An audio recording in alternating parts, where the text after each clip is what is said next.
Olá, galerinha! Estamos aqui para mais um encontro do professor Lázaro Bezerra do Super-Humanas com você, meu querido aluno.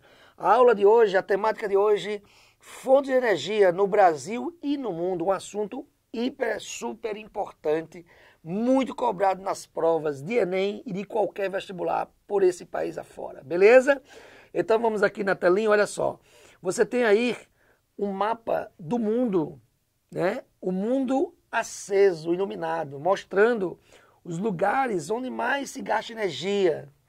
Isso aí é uma montagem, mas uma montagem bem interessante, e mostra que as áreas onde estão os países ricos, desenvolvidos, por exemplo, Estados Unidos, a Europa Ocidental, o Japão, o consumo de energia é muito grande. Isso mostra que a demanda por energia tem a ver também com o nível socioeconômico da sociedade, da população, né?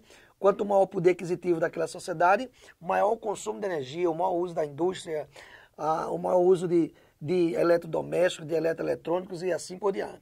Então, a temática de hoje é uma temática super importante que a gente vai aprofundar nesse encontro que estamos começando agora. Beleza? Olha só, você tem aí a matriz energética do mundo e do Brasil, a matriz de energia e de transporte. É um gráfico de pizza. Você está vendo aí que em 2010, 81% da matriz energética do mundo era composta de fósseis, de combustíveis fósseis. Em 2030, isso é uma previsão, a matriz do mundo será composta de 76,5% de combustíveis fósseis. Então, a gente percebe nesses dois dados que as energias fósseis, oriundas de matéria orgânica, né, como é o caso do petróleo, carvão mineral, gás natural particularmente, essas energias ainda vão predominar na matriz energética do planeta por mais algumas décadas daqui para frente. É isso que os dados estão mostrando para a gente. Que as energias renováveis, as mais limpas, estão ganhando espaço, estão crescendo, estão sendo cada vez mais produzidas. Só que isso é um processo ainda muito lento, né? Então os combustíveis fósseis ainda predominarão na matriz energética do mundo num longo espaço de tempo. Tranquilo? Aí vem aqui para o Brasil, olha só, o Brasil em 2010 tinha como a fonte mais importante da matriz energética os fósseis, 53,4%, né?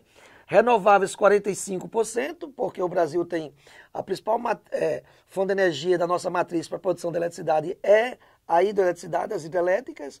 Então a participação das renováveis é grande na matriz energética do país, e no mundo a matriz energética, em 2030, aliás, a do Brasil continuará ainda com a predominância dos combustíveis fósseis também, né? E um pequeno crescimento das renováveis. E só 2% da nuclear. Quando a gente vem para o transporte, a matriz de transporte no mundo, percebe-se que 93% da matriz energética de transporte do planeta, de combustíveis, é derivado de petróleo. Olha só a predominância do petróleo na matriz de transporte, né? Então o petróleo é o movimento mundo. O petróleo é o combustível dos navios, da aviação, dos automóveis. Então, em 2010, 93% derivado do petróleo eram predominantes na matriz energética do planeta, na matriz de transporte do planeta.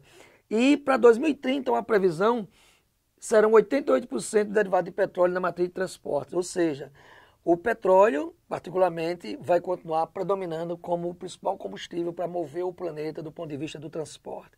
Então esses dados servem para a gente fazer essa análise com vocês, tranquilo? Vamos adiante. Vamos agora trabalhar as principais fontes de energia do planeta, né? Vamos trabalhar aquelas energias chamadas de tradicionais, aquelas energias já usadas há bastante tempo, né? Aquelas energias que são básicas, são importantes em qualquer país. E a primeira delas, o petróleo. Então é fundamental que você lembre, que você estude, que você aprenda que o petróleo tem algumas características. Por exemplo, ele é um combustível fóssil, o petróleo é de origem orgânica, o petróleo é encontrado em subsolos oceânicos e também em áreas que já foram oceanos, já foram cobertas por mares. Então o petróleo é encontrado somente em terrenos sedimentares. Então o petróleo tem essas características, tá certo? Olha só, o petróleo hoje é a fonte de energia mais importante do mundo. Por quê, professor Lázaro? Por que nós vivemos na sociedade do petróleo ainda? É porque o petróleo, gente, além dele ser não renovável, ou seja, ele vai se acabar, As reservas que tem hoje são reservas limitadas, finitas. O petróleo, ele serve como combustível. Você está vendo aqui um dado da Petrobras, por exemplo, ó, que do petróleo, 40% faz diesel, 18% gasolina, 14% óleo combustível, 8% GLP, gás de efeito de petróleo, gás de cozinha, 8% por nafta, 4% de um barril de óleo vai para querosene de aviação e 8% para os outros. Ou seja, o petróleo tem um papel crucial como combustível que movimenta o planeta, como vimos no dado passado. Além de ser combustível para automóvel, navio, aviação, o petróleo serve como matéria-prima para inúmeros tipos de indústrias. Por exemplo, a indústria de cosméticos, a indústria de remédios, a indústria de shampoo, a indústria de tintas, vernizes, né? O petróleo serve para o asfalto, para a indústria de plástico. Então o petróleo entra na composição de inúmeros, centenas de produtos. Então ele tem essa importância também. E além de ser combustível, matéria-prima para centenas de produtos, o petróleo também serve para produzir energia elétrica, ou seja, a queima do petróleo gera calor e ele é usado nas termoelétricas para gerar energia. Então veja a versatilidade do petróleo. Então, por tudo isso, o petróleo ainda é crucial nas sociedades de hoje. Então o petróleo é um assunto que realmente é muito cobrado em qualquer prova de concurso de Enem, de vestibulares, beleza? Vamos adiante. Vamos agora para a parte de Brasil, né? O petróleo no Brasil. Falar em petróleo no Brasil é falar da Petrobras, né? A história do petróleo se confunde com a história da Petrobras. Então você tem aqui, ó, que a criação da Petrobras foi lá em 1953, por Vargas, e a Petrobras vai ser criada e a Petrobras vai monopolizar o mercado de petróleo. Então, ao ser criada, ela vai exercer o monopólio do petróleo. Isso vai acontecer de 1953, né, ano de sua criação, até 1997, quando é quebrado esse monopólio. Então, durante 40 e poucos anos, a Petrobras ela passa a ser a única empresa do Brasil a ter o direito de explorar, de pesquisar, de transportar petróleo neste país. Então a Petrobras exercia o monopólio do petróleo. Esse monopólio foi quebrado em 97 pelo Congresso Nacional e aí o mercado de petróleo se abriu para investimentos estrangeiros e também de capitais privados brasileiros, tá certo? Aí durante décadas, como eu falei, a Petrobras, só ela podia pesquisar, explorar, refinar e transportar petróleo no Brasil. Daí ela ser toda poderosa do mercado de petróleo brasileiro. Tranquilo? Vamos adiante. Quando se fala de petróleo no Brasil, falamos da Petrobras e, por conseguinte, não podia deixar de falar da descoberta da camada de pré-sal. Foi um fato histórico importantíssimo nos últimos 10, 11 anos no Brasil, no mercado de energia, foi a descoberta do pré-sal. Por que, Lázaro, o pré-sal é tão importante? É porque o óleo do pré-sal é um óleo leve, segundo a Petrobras, um óleo que tem grande valor comercial, um óleo que dá para fazer derivados nobres, então é reserva de grande valor. E Lázaro, professor, onde é que se localiza essa reserva de pré-sal? Olhando no mapa, o pré-sal, a reserva de pré-sal se localiza na plataforma continental, né, abrangendo 5 estados, né, Santa Catarina, São Paulo, Rio de Janeiro, Paraná e Espírito Santo, onde estão as principais reservas ali na Bacia de Santos, litoral de São Paulo. Então é nesta área do Brasil, ó, litoral de 5 estados, que estão as famosas reservas do pré-sal. Né? São reservas de petróleo em grandes profundidades. Você olhando aí para o desenho, você percebe que o petróleo está entre 5.000, né, o petróleo do pré-sal, e 7.000 metros. Então você tem ali 2.000 metros de lâmina d'água, tem uma camada de rocha sedimentar pós-sal, tem uma camada de sal, e logo abaixo vem a camada pré-sal. Então o petróleo está guardadinho lá, né, o petróleo do pré-sal, há mais de 100 milhões de anos. Foi quando se formou esse petróleo, né, com a separação das placas tectônicas da América e da África. E aí foi descoberto em 2007, foram descobertas essas grandes reservas de petróleo que estão sendo muito importantes para o Brasil, tá certo? Então vamos adiante.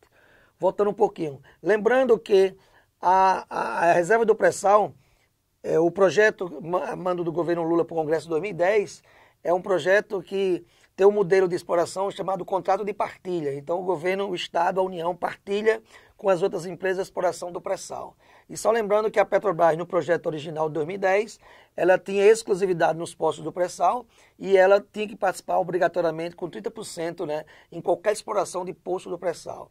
Mas aí com o projeto do senador Zé Serra, em 2016, essa questão foi deixada de lado, então a Petrobras ela entra, se quiser, na exploração do pré-sal. Ficou um negócio um pouco mais solto, tá certo?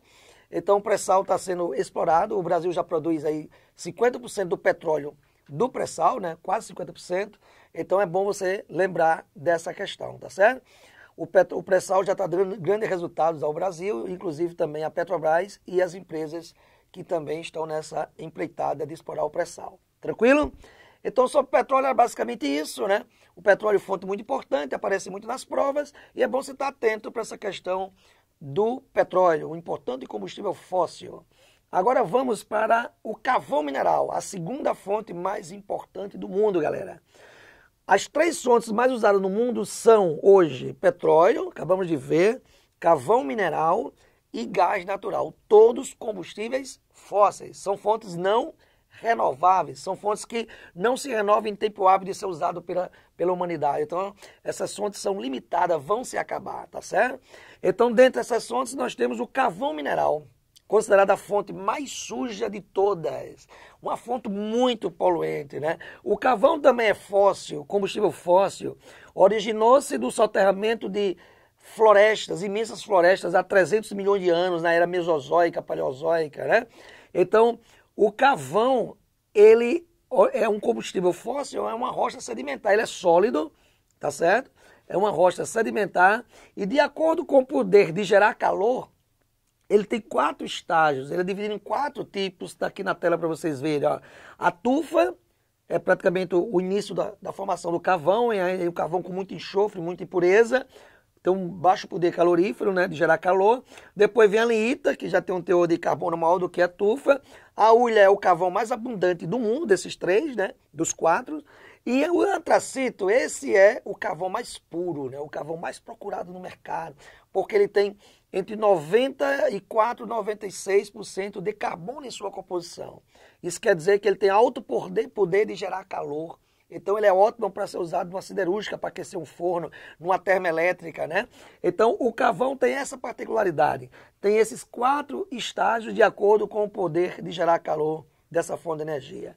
Então o carvão mineral, ele é uma fonte hoje muito importante, né? Como eu falei, foi a base da Revolução Industrial do século XVIII e hoje ainda é muito usado no mundo, apesar de trazer gravíssimos impactos ambientais, né? É uma fonte, como eu falei, suja, poluente. Né? Por que ela é poluente, professor? Por que ela é suja?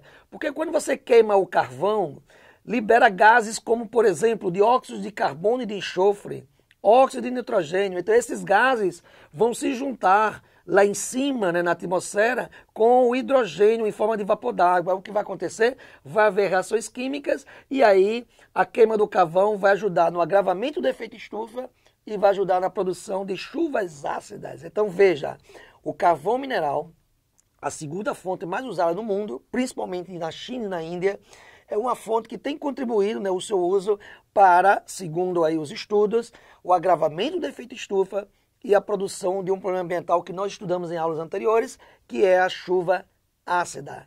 Então o ideal é que a gente usasse menos carvão mineral. Mas professor, se essa fonte é tão suja, é tão maléfica ao meio ambiente, ao planeta como um todo, e por que o mundo usa tanto carvão mineral? Olha, usa muito carvão porque ele é abundante, e se ele é abundante, ele tende a ser mais barato do que muitas das fontes de energia disponíveis. Então o carvão, ele é muito usado porque é uma fonte de energia barata, é uma fonte disponível. Os países têm muito carvão mineral. Dos combustíveis fósseis é o mais abundante. Então se os países têm muito carvão e está disponível, os países tendem a usar, apesar de ser uma fonte muito suja, uma fonte que tem contribuído para piorar os problemas ambientais do planeta. Entendeu, galera? Então o carvão mineral é uma fonte importantíssima para a gente relembrar nesta aula de hoje. Dando continuidade, a outra fonte de energia importante, a hidroeletricidade. Eu considero a hidroeletricidade uma fonte relativamente limpa, né? Porque depende de onde a hidrelétrica é construída. Porque você sabe que para construir uma hidrelétrica como essa aí, da imagem, vai ser criado um lago artificial, né? O rio vai ser represado, vai dar origem a um lago. Esse lago vai cobrir o quê? Áreas de vegetação, áreas agricultáveis, né? Imensas áreas agrícolas. E se a matéria orgânica dessa área não for retirada, por exemplo, a vegetação, essa madeira pode apodrecer dentro do lago e gerar metano, o que acontece, por exemplo, com a hidrelétrica de Tucuruí, no Pará.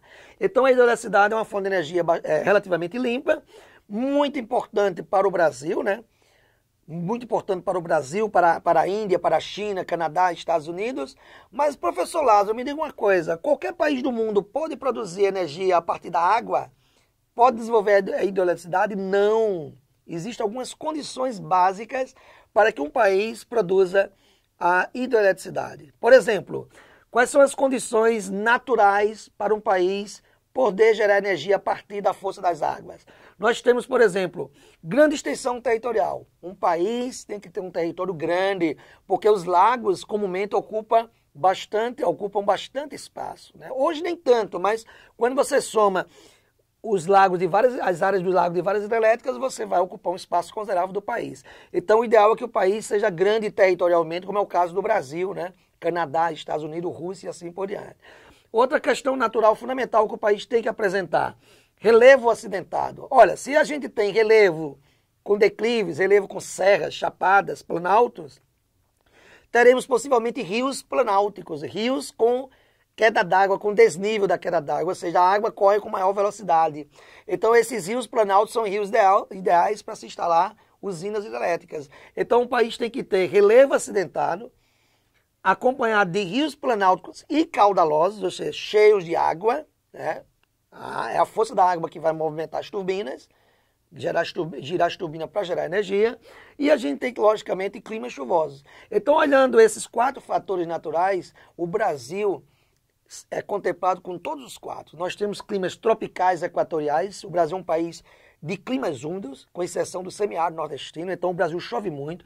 Nós temos um relevo no Brasil predominantemente de planaltos e depressões, logo a gente tem rios planálticos, rios que no seu trajeto tem desnível, tem queda d'água, a gente tem uma grande extensão territorial. Então nós temos o que, pessoal? Um grande potencial hidroelétrico, né? Nós temos um dos maiores potenciais hidroelétricos do mundo. E só um lembrete para vocês, a gente não usa ainda a maior parte desse potencial. Esse potencial ainda está subutilizado. E mesmo assim, a energia hidrelétrica é responsável, né? A matriz hidráulica é responsável por grande parte da produção de energia elétrica do país, tá certo? Vamos lá, adiante. Essa energia, ela tem grandes vantagens, ela é uma energia relativamente limpa, mas ela traz alguns problemas. É uma energia que traz grandes impactos socioambientais. Então isso é um aspecto importante a ser levado em conta na construção de uma hidrelétrica, né? Então eu listei 5 grandes impactos ambientais, socioambientais decorrentes do uso da hidroeletricidade. Por exemplo, você tem a inundação de áreas agricultáveis. Imensas áreas que podiam ser usadas para agricultura serão cobertas pela água do lago. Então aquela área deixa de ser usada, né? Migração forçada da população local. Esse é um grave problema social. Toda a população que mora naquela área, que no entorno da hidrelétrica, onde vai dar origem lá o lago, né? Então aquela população é obrigada a migrar para as outras áreas. Logicamente que as pessoas são indenizadas pelo governo, né? Ou pela empresa que vai construir, mas geralmente isso não é tão fácil, é um processo lento, e aí as pessoas saem daquele local de origem, deixam aquele espaço onde nasceu, né? Tem toda a ligação com aquele lugar e de repente tem que migrar para outra área. Então isso é um problema seríssimo na construção de hidrelétricas, essa migração forçada da população daquele local. Temos aí uma destruição da fauna e flora do lugar, ou seja, a área da construção da hidrelétrica, que é uma área que vai ocupar um espaço grande, né? A área da construção do lago, tudo isso vai trazer impacto para a fauna e flora, né? Você pega, por exemplo, a hidrelétrica de Belo Monte, teve que ser desmatado na área mais de 400 hectares de florestas nativas. Então é um impacto ambiental importante a destruição da fauna e flora do lugar. Temos a inundação de povoados e cidades. É o caso, por exemplo, da hidrelétrica de Sobradinho, no interior da Bahia, no sertão da Bahia, né? 4 cidades ficaram submersas. Mais de 80 mil pessoas tiveram que se deslocar. Então, realmente, a construção de hidrelétricas traz muitos impactos para a sociedade e para o meio ambiente. Temos inundação de grandes áreas, por aí vai.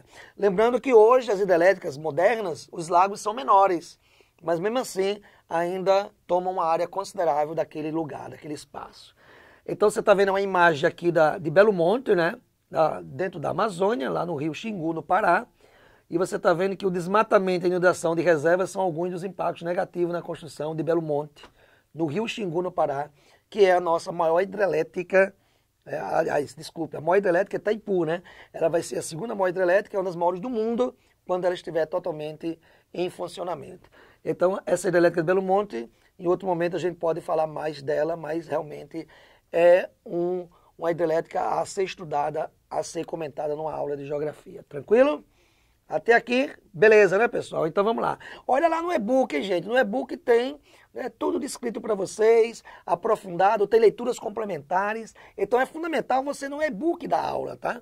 Você com esse e-book, com essa aula aqui, você assistindo aqui no vídeo com o professor Lázaro e fazendo exercícios que também tem lá no e-book, então você vai estar preparadíssimo para enfrentar qualquer monstro chamado Enem. Tranquilo? Então vamos lá. A outra fonte de energia, etanol. Etanol. Lázaro, qual foi o contexto da criação do etanol no Brasil? Pessoal, o etanol foi criado após a primeira grande crise do petróleo, 1973, a grande crise do petróleo. 2 anos à frente, o governo brasileiro, como uma opção, para diminuir, como uma solução para diminuir a dependência do petróleo, da gasolina, o Brasil cria o pró-álcool e aí estava criado o tal do etanol, um biocombustível relativamente limpo, muito menos poluente que a gasolina, e aí passou a fazer parte, a partir de 75, da nossa matriz energética. E hoje é uma opção interessante ao petróleo, tá certo? Então, o nosso etanol é derivado, o nosso biocombustível, da cana-de-açúcar, certo? É uma boa alternativa à gasolina, visto que é renovável e muito mais limpo, tá certo? E aí o Brasil é um grande produtor mundial de etanol, de cana-de-açúcar, porque os Estados Unidos são os grandes produtores de etanol, só que lá é de milho, é outra questão, tá certo? Quais são as vantagens, professor Lázaro, de se usar o etanol oriundo aqui da nossa cana-de-açúcar? Primeiro, alternativa ao petróleo, né? Como eu já falei anteriormente, menos poluente que a gasolina. Tem uma alta produtividade por hectare de cana plantado. Então o etanol produzido da cana há uma produtividade muito maior do que o etanol produzido do milho, entendeu? Então há uma alta produtividade de litros de etanol por hectare plantado de cana, melhor do que a do milho, né? As desvantagens. Tudo na vida tem as vantagens e as desvantagens. Quais são as desvantagens da gente usar etanol na nossa matriz energética? Aumento da concentração fundiária. Por quê? Porque há necessidade de se conseguir mais terras, né? Geralmente a cana é uma monocultura e a monocultura é produzida em grandes propriedades. Então, à medida que se expande a produção de etanol, tende a haver uma concentração fundiária naquela área, porque há necessidade de incorporar novas terras para a produção de cana, tá certo? A superexploração da mão de obra rural, no caso os boias-frias, né? Até denúncias no Brasil de trabalho análogo à escravidão, né? Na exploração do boia-fria por parte do grande fazendeiro de cana. Então, já foi até denunciado aí na mídia. É um aspecto negativo, né? O trabalho escravo na produção de etanol. E nós temos também a expansão da cana em áreas de cerrados, né? Um bioma super importante que está sendo destruído em parte para a introdução da monocultura da cana. Então, o etanol é um combustível importante? É importante. É um combustível que deve continuar a ser produzido? Deve, mas tem que ter alguns cuidados porque realmente é produzido de uma biomassa de cana-de-açúcar e muitas vezes a gente deixa de produzir alimentos para produzir cana, para produzir etanol. Então tem que ter um equilíbrio aí para não haver grandes problemas no país. Mas o etanol é um combustível alternativo importantíssimo para o Brasil e também, quiçá, para o mundo, tá certo? A outra fonte de energia é a energia nuclear. Essa energia é muito importante, ela é muito cobrada no Enem, nos vestibulares, em qualquer concurso que tenha prova de geografia, porque é uma energia realmente que chama muito a atenção, certo? Ela é produzida a partir da fissão do urânio, no reator da usina, né? É uma opção ao aquecimento global. Lázaro, professorzinho, Lázaro, 1,80 m, os olhos azuis, olha aqui para mim. Por que a energia nuclear é uma opção ao aquecimento global? Porque a fissão do urânio não libera gases do efeito estufa, ou seja, o uso da energia nuclear não contribui para o aquecimento global, Tranquilo? Então ela seria realmente, se não fosse outros aspectos negativos, ela seria uma opção assim fenomenal ao aquecimento global, a não usar combustíveis fósseis. Tranquilo? E ela é muito utilizada por que tipo de países? Países ricos, né? Já que é uma energia caríssima, né? Você está vendo aí na tela, pessoal, uma imagem da maior usina nuclear do mundo, que é uma usina lá no Japão, é a Kashiwazaki Kariwa. É uma usina muito grande japonesa. O Japão é um dos países que mais usa energia nuclear, até porque a energia, né, muito cara, como a gente está vendo aqui em seguida, né? Você está vendo ali, ó, os aspectos negativos do uso da energia nuclear. E um dos aspectos negativos é o custo dessa energia. É considerada a energia mais cara do mundo. Inclusive, eu peguei uma frase aqui de Thomas Beer, um estrategista de uma empresa alemã. Ele está dizendo que a energia nuclear é uma forma muito cara de se produzir energia. Ela possui um período de planejamento, aprovação e construção muito dispendioso. Caso hoje se decida construir, não importa em que lugar do mundo, é preciso no mínimo de 12 a 15 anos para se gerar receita. Então, pela frase desse rapaz, você percebe que é uma energia realmente muito custosa, certo? Só que ela tem também vantagem, não tem só desvantagem, né, gente?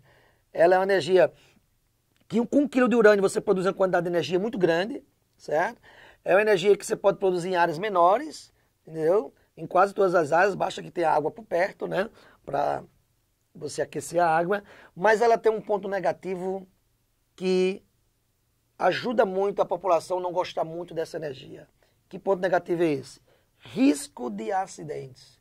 Porque nós tivemos aí 2 grandes acidentes com energia nuclear que marcaram a história recente do planeta. Um foi lá em 87, na Ucrânia, em Chernobyl, né? Um reator praticamente desapareceu, e aí foi uma catástrofe, contaminou a radiação, tomou conta de grande parte da Europa. Até hoje tem vítimas desse acidente lá na antiga União Soviética. A Ucrânia na época pertencia à União Soviética. Então esse acidente aí deixou a comunidade internacional muito temerosa com relação à energia nuclear. E o acidente de Fukushima no Japão em 2011, né? Houve aquele terremoto, depois de tsunamis, e aí a usina de Fukushima foi atingida e causou um acidente gravíssimo, muito parecido, né, em termos de gravidade com o acidente de Chernobyl. Então esses acidentes e mais outros fazem com que a energia nuclear ela seja rejeitada por boa parte da comunidade internacional, né? Inclusive, Angela Merkel, primeira-ministra alemã, chegou a dizer que vai eliminar do território alemão até 2000, me parece, até 2025, a energia nuclear, as usinas nucleares vão ser fechadas. Então, realmente, o risco de acidente preocupa grande parte da população. E tem outro aspecto negativo também na sequência, é a produção de resíduos radioativos, o famoso lixo nuclear. Onde colocar esse lixo? Jogar onde? O que fazer com ele? Um lixo altamente radioativo, né? Um rejeito altamente radioativo. Então, a falta de espaço, o que fazer com esse lixo é um problema seríssimo. Inclusive, eu diria que é o maior problema de todos, né? O maior problema de todos. Por quê? Porque as termonucleares, as usinas estão mais seguras após esses acidentes. Né? Raramente tem um grave acidente com energia nuclear, mas com lixo ainda não tem uma solução. Ele tem que ser guardado em locais muito seguros, né? Em caixas de concretos fechadas e tal. E você tem uma imagem aqui de um funcionário aqui da Angra, da nossa usina Angra dos Reis, lá no Rio de Janeiro, né? Ele está olhando aí o lixo sendo guardado na própria usina, né? Falta de espaço para lixo atômico põe a usina de Angra em risco, alerta o Tribunal de Contas da União, que identificou saturação de depósitos para rejeitos de combustível no município. Isso foi em 2014, reportagem do Globo, né? Então isso mostra o problemão grande com a questão do lixo nuclear, que a gente, por enquanto, não tem muito o que fazer com ele. Então a energia nuclear é uma energia importante, mas traz aí esses grandes problemas, esses aspectos negativos. Beleza? Até o próximo encontro. Valeu, tchauzão, fique com Deus.